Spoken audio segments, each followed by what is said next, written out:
Inflation hit 6.4% in August this year, the fastest in 9 years. Data released by the Philippine Statistics Authority showed 5 commodity groups registering higher increases.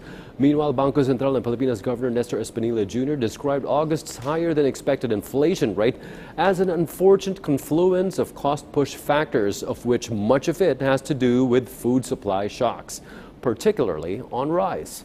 Bea Bernardo tells us more. The inflation, or the increase in the prices of goods, reached 6.4% in the month of August. This is higher compared to the 5.7% mark last month. It also surpasses the 5.8 to 5.9% forecast of the Bangko Sentral ng Pilipinas and Department of Finance. In the latest record of Philippine Statistics Authority, the increase in basic commodities of the public has been noted, where food and non-alcoholic beverages had reached an 8.5% uptick. Ang pinaka-main kumbaga na culprit ay pagkain. Of the food and non-alcoholic beverages, yung rice ang siyang naging problema natin, yung pagtaas ng presyo.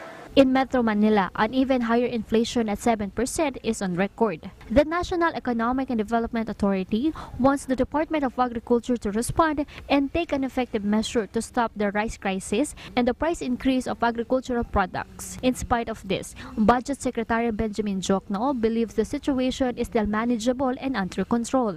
In addition, he believes rice tariffication will positively and decisively address the rising inflation. Yung tariffication. The sooner that's done, the better. I think that should be a wake-up call for policymakers. Meanwhile, the Duterte administration is still committed to hit their low inflation rate target of at least 4 to 2%. Bea Bernardo for The Nation. Meanwhile, Speaker Gloria Macapagal Arroyo assures that the government is doing its best to address the rising prices of basic commodities. Arroyo recalled that during her presidency, inflation hit 6.6% in March 2009, but it was brought down to 1.5% in June of the same year. She noted that among the measures taken by her administration to slow down inflation was the massive importation of rice together with massive buying from local farmers. Hopefully, this will be the peak. Hopefully. Because I remember in my time, in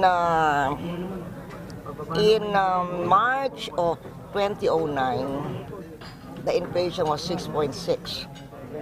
But by June, it was down to 1.5. So conceivably, even a sharp increase can be resolved. But we have to analyze what's driving it, and therefore how to address what's driving it.